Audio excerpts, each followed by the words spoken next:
Order. End of question time. The clerk will now proceed to read the orders of the day. Item 1, Government Borrowing, Miscellaneous Amendments Bill, second reading. Minister for Finance.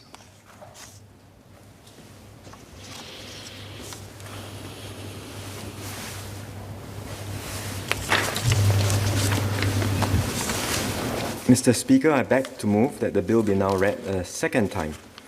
Sir, earlier this year, this House debated and passed the Significant Infrastructure Government Loan Act, or SINGA for short, to reactivate government borrowing for financing nationally significant infrastructure subject to strict safeguards.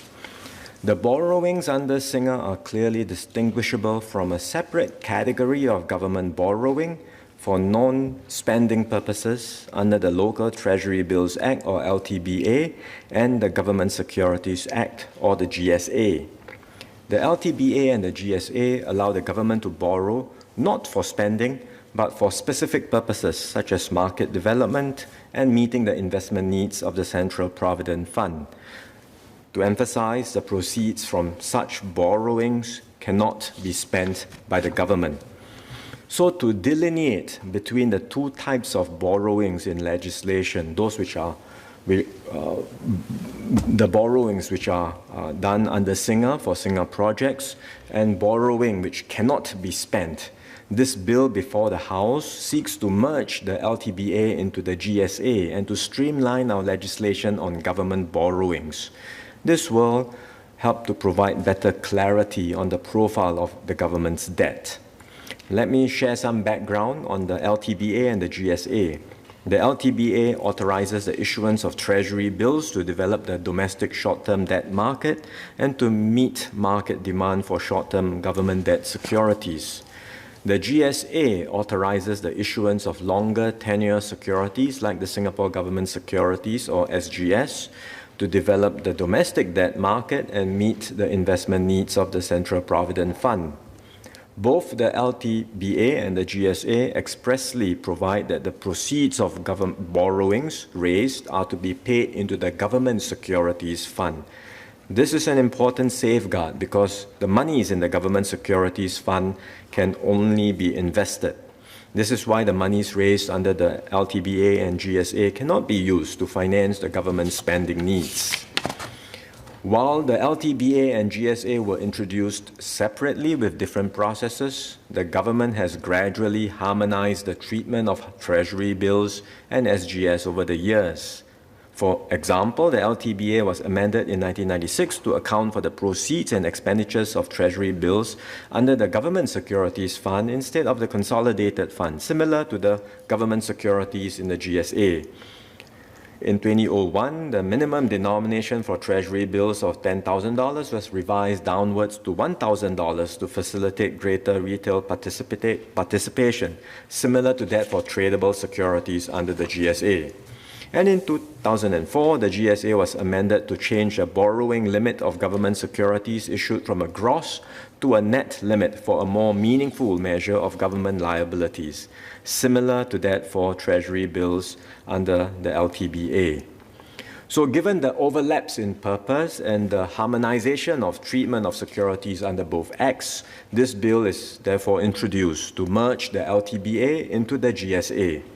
The Government Securities Act will be renamed as the Government Securities Debt Market and Investment Act, which I will refer to as the renamed GSA for short, to reflect this consolidation within the name of the Act. The renamed GSA will provide for the issuance of treasury bills, and the existing LTBA will be repealed. The changes introduced through this bill are largely administrative in nature, with no change to the substance of the individual acts. There is no change to the provision limiting the use of monies in the Government Securities Fund from being used solely for investment purposes. Therefore, the monies raised under the bill cannot be used for spending. With the merger of the acts, the current borrowing limits under the LTBA and the GSA, which are $105 billion and $960 billion respectively, will be combined to form a single borrowing limit of $1,065 billion under the renamed GSA. There is no change to the overall borrowing limit. As is the practice today, the Monetary Authority of Singapore will continue to calibrate Treasury Bill and SGS issuances based on market development needs. And to ensure transparency, MAS will continue to publish the breakdown of outstanding SGS and Treasury bills. There is also no change to the existing features and outstanding issuances of Treasury bills and government securities issued under the LTBA and the GSA. The outstanding Treasury bills will be automatically subsumed under the renamed GSA. Besides the merging of LTBA into the GSA, this bill will also repeal borrowing provisions in other acts that are no longer necessary. Specifically, the bill will repeal the External Loans Act and the Treasury Deposit Receipts Act, as well as borrowing provisions in the Developmental Investment Fund Act. There are no outstanding borrowings under these acts. So with the Singer and the renamed GSA, the government does not foresee the need to borrow under these acts. The Constitution and other acts such as the MAS Act will be amended to substitute references to LTBA and GSA with the renamed GSA and remove references to the External Loans Act. The amendments to the Constitution will be raised by the Minister for Law after this.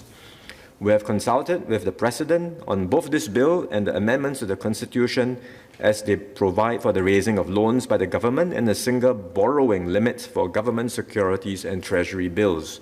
The President is supportive of the bills. Mr. Speaker, let me conclude. This bill consolidates various pieces of legislation on government borrowings for specific non-spending purposes into a single legislation under the renamed GSA. Going forward, the government will rely on the renamed GSA to borrow for specific non-spending purposes and the Singer to borrow for spending on nationally significant infrastructure. We will ensure that the borrowings for spending and non-spending purposes are transparent and clearly differentiated in the processes for the issuances of securities, reporting, and public communications. For example, the new SGS issued for infrastructure financing has been named SGS Infrastructure Bonds, and the existing SGS bonds renamed as SGS Market Development Bonds to reflect the different purposes of borrowing. And again, I'd like to emphasize that the Singapore government has a strong balance sheet with no net debt. Borrowings for non-spending purposes, which will be consolidated under the renamed Singer GSA in this bill, will continue to make up the majority of the Singapore government's borrowing. Through this bill, we will provide greater clarity on the government's debt profile. Sir, I beg to move.